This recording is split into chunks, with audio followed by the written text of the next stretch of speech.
terminer la bande dessinée, la matinée pardon, avec les bandes dessinées, qui a été, selon Livre Hebdo, le phénomène de l'année 2021. Je ne suis pas du tout engagée là-dessus, hein, c'est le magazine qui le dit. En 2020 même, le ministère de la Culture, le Centre national du livre et la Cité internationale de la bande dessinée et de l'image qui se trouve à Angoulême, ils se sont associés pour mettre en place une année de célébration de la bande dessinée de ces auteurs qu'ils ont intitulée BD 2020. Je ne sais pas si vous en avez eu connaissance, si vous y avez participé. Cette année a été un petit peu mise à mal, on va dire, et du coup elle a été prolongée en 2021. Et à l'occasion de la clôture de cette année de célébration, le Centre national du livre a effectué un état des lieux qui est très détaillé du secteur.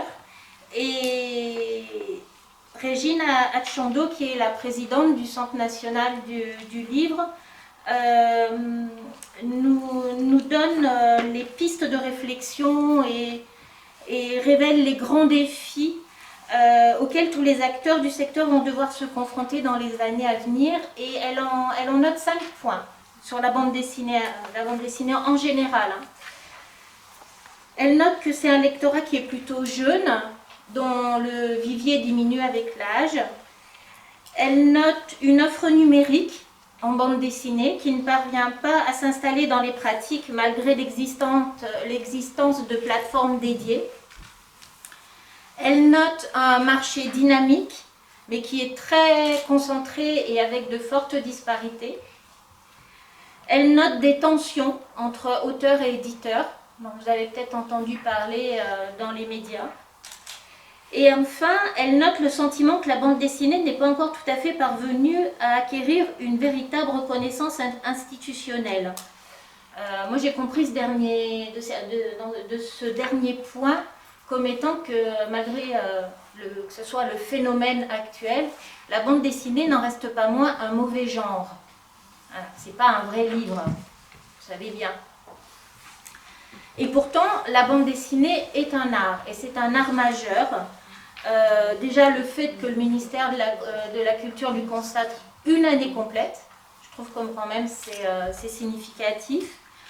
Le fait aussi que le Collège de France, qui est un établissement d'enseignement et de recherche, lui consacre un cycle exceptionnel actuellement avec des auteurs qui sont vraiment reconnus au sein du monde de la bande dessinée comme étant majeurs, tels que Catherine Maurice, Benoît Peters, Emmanuel Guibert ou Chris Ware, voilà, par exemple.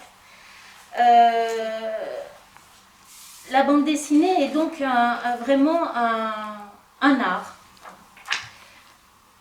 Commercialement, c'est quand même le deuxième segment du livre le plus vendu après la littérature. Éditorialement, la bande dessinée, c'est un marché qui est contrasté entre une bande dessinée franco-belge qui est tiraillée entre des séries classiques et le roman graphique qui tire vers la littérature. Voilà. Qui est contrasté avec le manga, qui là est en train de faire vraiment un boom phénoménal et qui représente 40% des ventes, des exemplaires vendus, pardon, avec un lectorat jeune et impliqué. Et enfin, le comics, qui reste une niche quand même sur le marché français. Le secteur de la bande dessinée, elle se répartit caricaturalement un lectorat par segment. La BD jeunesse et les mangas pour les moins de 15 ans. Les mangas, pour les 15-29 ans, c'est quand même un quart des ventes. Donc un lectorat très jeune. Et les BD de genre et les romans graphiques qui s'adressent à un lectorat qui va être majoritairement âgé de 30 ans et plus. 43% des adultes déclarent lire de la bande dessinée. Le lecteur moyen, adulte, est à 60% un homme d'environ 40 ans et de catégorie socio-professionnelle supérieure. Donc, je vous laisse méditer tout ça pour vos lectorats en bibliothèque. 98% du lectorat lit en format papier, mais il y a également un tiers qui lit aussi en numérique. Donc, c'est peut-être aussi une piste à explorer. Au niveau des approvisionnements, les lecteurs de bande dessinée, la première source est l'achat autonome. Ils se débrouillent par eux-mêmes. La deuxième, c'est le libraire. Mais il y a quand même un quart des lecteurs qui les empruntent en bibliothèque. Donc c'est peut-être un mauvais genre, mais c'est un genre qui ne laisse pas indifférent. Ce lectorat de BD de genre et de romans graphiques, c'est un lectorat qui se rapproche de plus en plus de celui de la littérature et c'est un lectorat qui est également lecteur de romans qui privilégie la SF, le policier et le roman historique. Pour finir cette introduction un petit peu longue sur le sujet, comment est perçue la bande dessinée, non pas par les bibliothécaires ou autres, mais par les gens, le citoyen, on va dire. L'opinion qui fait le plus consensus autour de la bande dessinée est que sa lecture révèle d'une pratique à la fois ludique et divertissante. Pour 92% des personnes interrogées, c'est vraiment de la lecture de loisir. 80% des personnes interrogées, donc dans le cadre de cette étude, ce panorama de la bande dessinée en France, dont vous avez l'infographie en vignette derrière, 80% des personnes interrogées considèrent que la bande dessinée est un art à part entière. Enfants et adultes considèrent que la bande dessinée est plus efficace que d'autres livres pour se faire plaisir et se détendre. En revanche, ils la jugent moins efficace que d'autres livres pour réfléchir ou s'instruire. Pourtant, les éditeurs prennent le pari de la bande dessinée documentaire. Depuis une dizaine d'années, on voit vraiment un boom dans ce domaine-là. Et on a assisté à une augmentation très nette du nombre de BD reçus au titre du dépôt légal, qui est passé de 2,5% en 2010 à 8% en 2019. Donc ça fait quand même un certain essor. Donc en conclusion, ce que je pourrais dire, c'est qu'avec plus de 5000 publications par an, autant en nouveauté qu'en réédition, parce que c'est aussi un secteur où vous avez beaucoup de rééditions, d'intégrales, etc. Ça reste toujours c'est une production qui est immense, dans laquelle il est difficile de se repérer. Et au niveau de la médiathèque départementale, on essaye de vous faire des sélections, de vous proposer des sélections assez régulièrement. Déjà aux accroches doc, bien évidemment, celles que vous avez entre les mains, mais aussi en général, là, il y en a une sur l'été, il y en a une sur la rentrée. On va en faire une pour la fin d'année, où ça sera vraiment les coups de cœur, les titres les plus marquants pour l'ensemble du secteur de la bande dessinée, soit adulte et jeunesse, avec les collègues. Et vous remarquerez aussi souvent des avis sur les bandes dessinées. Qu'on aime vraiment partager parce qu'on a vraiment soit des véritables coups de cœur, soit vraiment des ouvrages très originaux qui nous semblent importants de vous faire partager. Mais dans tous les cas, que faut-il retenir de cette année 2021 ? Il faut retenir que c'est une rentrée qui s'annonce dynamique, variée, avec un franc retour de la BD de genre. Et alors la BD de genre, c'est du franco-belge. Là, je pars vraiment sur la bande dessinée adulte. Voilà, j'ai fait un petit focus sur la bande dessinée retour de BD 2020. Mais là, je pars vraiment sur de la bande dessinée adulte. Et donc, c'est vraiment la bande dessinée de genre qui fait son retour, avec notamment la science-fiction et le polar, qui avaient été assez oubliés ces dernières années. Et en science-fiction, j'aimerais quand même faire une petite mention spéciale sur Goldorak. Alors, au départ, je me suis dit c'est un manga. Et puis finalement, c'est pas un manga, parce que c'est vraiment un format qui a été bâti à la franco-belge, hein, un format classique, issu d'un collectif de 5 passionnés de bande dessinée comme Dorisson ou Bajram, qui sont vraiment des grands auteurs de bande dessinée contemporains, et où c'est la suite des aventures de Goldorak quand même. Alors, je pense que dans l'Assemblée, il y en a peu qui ne connaissent pas Goldorak, qui n'ont pas suivi quelques épisodes durant leur jeunesse des aventures du prince, du prince Alcor et de ses comparses. Et c'est un véritable bonheur de replonger dans cette histoire-là. Il y a quand même eu 172 animés à l'époque, vous allez pouvoir y retourner, hein, vraiment. Et c'est un véritable petit bijou, c'est très lumineux, on entend la bande son, on a tous les fulgures au point, les disques qui tournent, on a tout. C'est assez sympa. Et je noterai également, là au niveau du polar, le retour là aussi de Black Sad, de Diaz Canales, qui avait laissé un peu tomber son personnage durant quelques années et qui nous revient là avec la première partie d'un polar à la polar noir des années 50 avec j'ai trouvé des illustrations plus lumineuses qu'il n'avait dans ses titres précédents, mais alors d'une aussi grande qualité, et vraiment on attend la deuxième partie avec impatience. La rentrée 2021, elle s'annonce aussi avec une montée en puissance des publications des romans graphiques sur 3 plans. Déjà la bande dessinée du réel qui vraiment s'installe et qui est vraiment où l'ambition narrative et stylistique est remplacée par un propos qui est typiquement informatique et didactique. On laisse l'exploration de l'intime, on le verra plus tard, ça, la bande dessinée du réel va laisser la place au sujet de société. Et l'ambition est de dépasser vraiment le public habituel en allant toucher un lectorat qui est intéressé par la thématique, qui est abordé sous des dehors de lecture facile. Forcément, la BD, c'est pas un livre.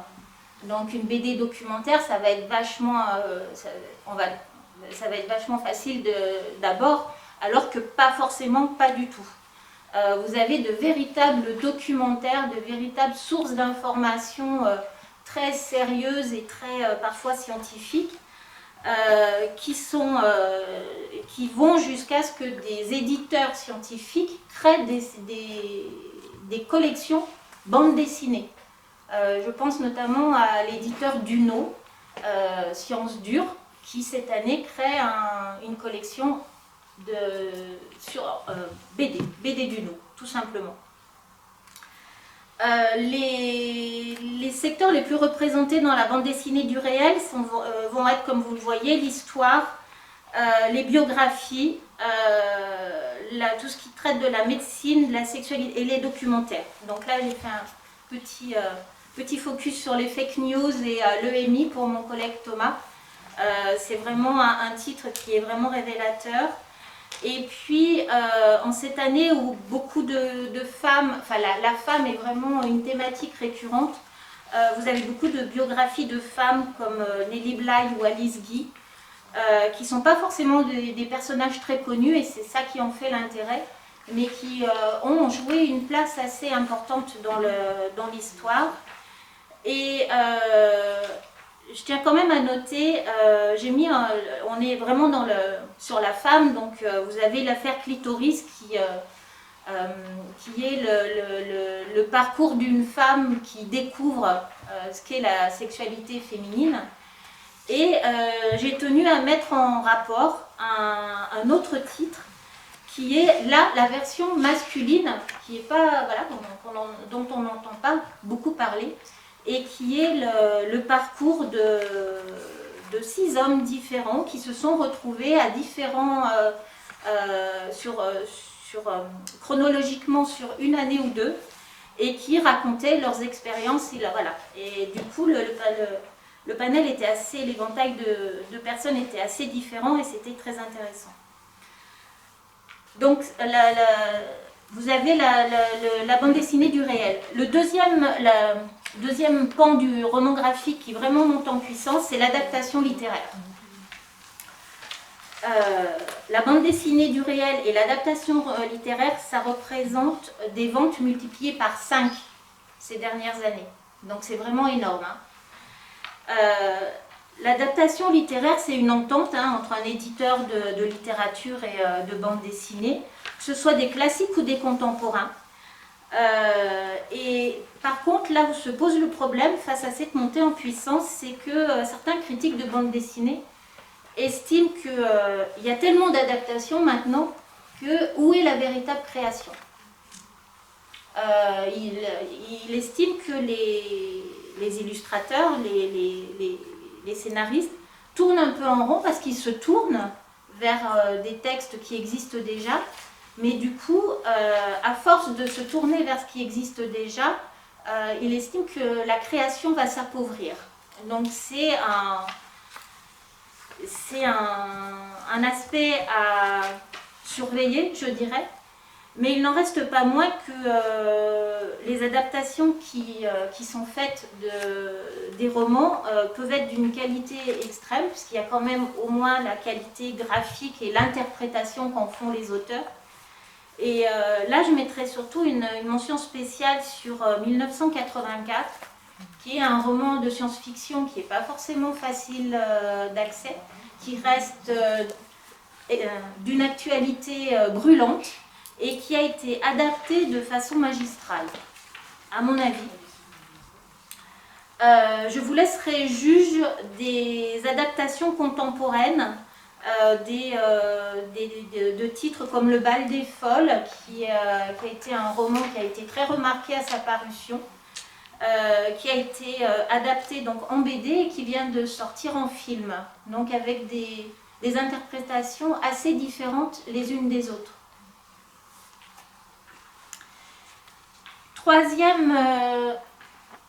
Troisième axe sur lequel le roman graphique monte en puissance, c'est les sujets de l'intime et les parcours personnels et qui font toujours écho aux grandes thématiques qu'on a pu voir dans les documentaires, qu'on peut voir dans les romans.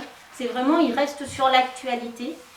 Et là, ce pan-là du roman graphique va confirmer sa place, la place qu'elle prend dans le paysage éditorial de la bande dessinée à travers des sujets comme le mouvement LGBT+. Je ne suis pas sûre de ne pas avoir oublié une lettre. LGBTQI+, excusez-moi.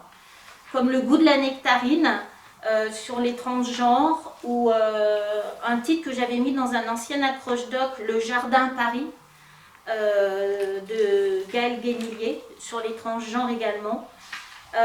Autre thématique, la fin de vie, avec par exemple Mes mauvaises filles, sur la mort assistée, qui est, là aussi c'est un coup de cœur, c'est très...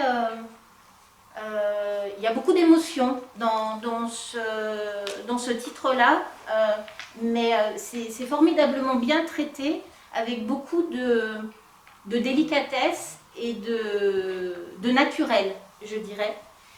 Vous avez d'autres titres sur la fin de vie avec Le Plongeon, qui est l'entrée en EHPAD, qui n'est pas forcément si facile que ça pour les personnes. C'est plus facile pour la famille que pour la personne qui le vit. Sur Ne m'oublie pas, qui a été prix France Culture BD étudiante sur la maladie d'Alzheimer et une relation intergénérationnelle. Et bien d'autres que je n'ai pas forcément mis dans ma vignette, sur la phobie scolaire, sur la pédophilie, sur les sans domicile fixe. Ils sont là, autant pour moi. C'est moi qui... voilà. La phobie, la pédophilie avec grand silence, vraiment adulte, assez dur à lire. On n'en sort pas forcément indemne. Ou les sans domicile fixe avec À hauteur d'homme, où on vit à hauteur d'homme, c'est-à-dire à hauteur d'un trottoir, qui est assez, voilà, avec des illustrations de très très grande qualité. Et je trouve que sur des sujets lourds, comme ceux que je viens de vous évoquer, où on a plutôt envie de pleurer, la force des romans graphiques, c'est justement de conserver des touches d'humour et de légèreté sur des sujets très douloureux. Et là, je pense notamment à Dessiner encore, qui est un retour sur les attentats de Charlie Hebdo, puisque la dessinatrice a vécu l'attentat. Et c'est sa descente aux enfers et ce qu'elle vit encore actuellement. Mais la façon dont elle le traite, par ses illustrations, par les textes, vous ne pouvez pas vous empêcher de rire. Donc je trouve que c'est quand même assez intéressant. Je continue avec un autre pan complètement différent de celui dont je viens de traiter, c'est la folie du manga. Et ça, c'est vraiment au sens littéral du terme, dans la mesure où on a eu un bond de 80% du marché. C'est énorme. Pour vous donner une idée, en 2000, il y avait 227 sorties par an de manga. Depuis 2012, on en a 1700. Vous allez en librairie, les libraires de manga, ils sont submergés. Ils ont des piles, voilà, ils vivent dans des labyrinthes, tellement ils ont des sorties, c'est impressionnant. Alors pourquoi il y a une telle folie, et notamment en 2020 ? Eh bien parce que vous avez déjà l'impact des plateformes de streaming, hein, comme Netflix ou autres, qui sont des gros vecteurs de lecteurs, parce que vous avez beaucoup d'animes sur ces plateformes-là. Vous avez des applications de lecture de manga qui sont nombreuses, sur Google par exemple, et souvent illégales. Vous avez déjà la construction d'un lectorat sur 3 générations. Hein. Les mangas, maintenant ça se passe de parents à enfants, avec des séries qui sont devenues des classiques, comme Naruto, One Piece, Dragon Ball. Naruto est toujours en tête des ventes en 2020. Hein. Voilà, donc ça devient des classiques. Il y a des nouvelles séries best-sellers qui apparaissent comme L'Attaque des Titans, My Hero Academia, One Punch Man, The Promised Neverland, Demon Slayer. Donc vous avez de nouvelles séries sur lesquelles se constitue du lectorat. Pourquoi aussi cette folie du manga? Parce que c'est un rythme de parution qui est très régulier, hein, c'est trimestriel ou bimestriel.